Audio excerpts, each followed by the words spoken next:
संकष्टी गणेश चतुर्थी व्रत कथा। संकष्टी गणेश चतुर्थी व्रत करने से घर परिवार में आ रही विपदा दूर होती है। कई दिनों से रुके मांगलिक कार्य संपन्न होते हैं तथा भगवान श्री गणेश असीम सुखों की प्राप्ति कराते हैं।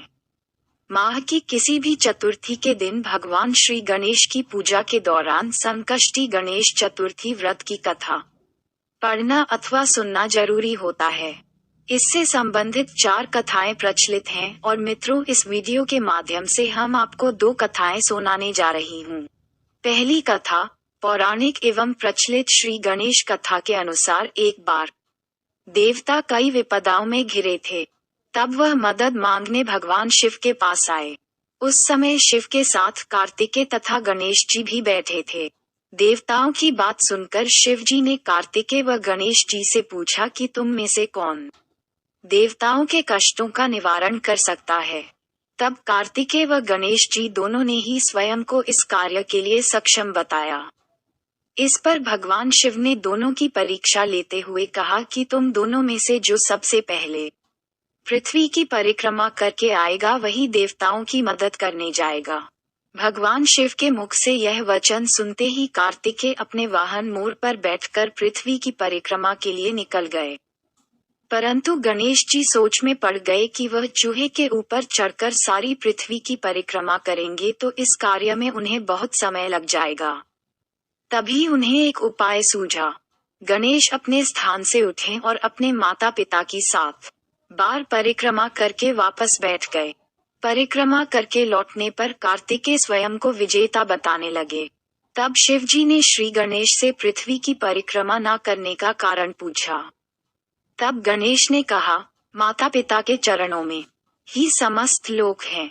ये सुनकर भगवान शिव ने गणेश जी को देवताओं के संकट दूर करने की आज्ञा दी।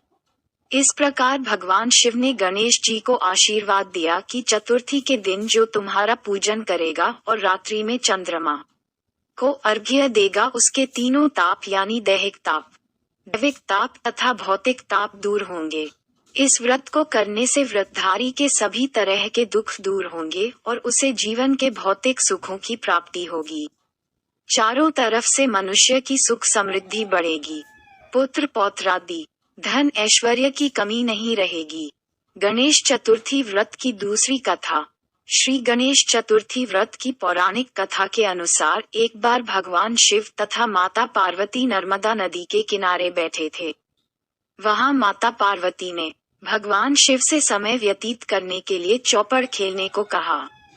शिव चौपड़ खेलने के लिए तैयार हो गए, परंतु इस खेल में हार जीत का फैसला कौन करेगा, ये प्रश्न उनके समक्ष उठा तो भगवान शिव ने कुछ तिनके एकत्रित कर उसका एक पुतला बनाकर उसकी प्राण प्रतिष्ठा कर दी और पुतले से कहा, बेटा, हम चौपड़ खेलना चाहते हैं, परंतु हमारी हार जीत का फैसला करने वाला कोई नहीं है, इसीलिए तुम बताना कि हम दोनों में से कौन हारा और कौन जीता। उसके बाद भगवान शिव और माता पार्वती का चौपड़ खेल शुरू हो गया। ये खेल 3 बार खेला गया और संयोग से तीनों बार माता पार्वती ही जीत गईं। खेल समाप्त होने के बाद बालक से हार जीत का फैसला करने के लिए कहा गया, तो उस बालक ने महादेव को विजयी बताया।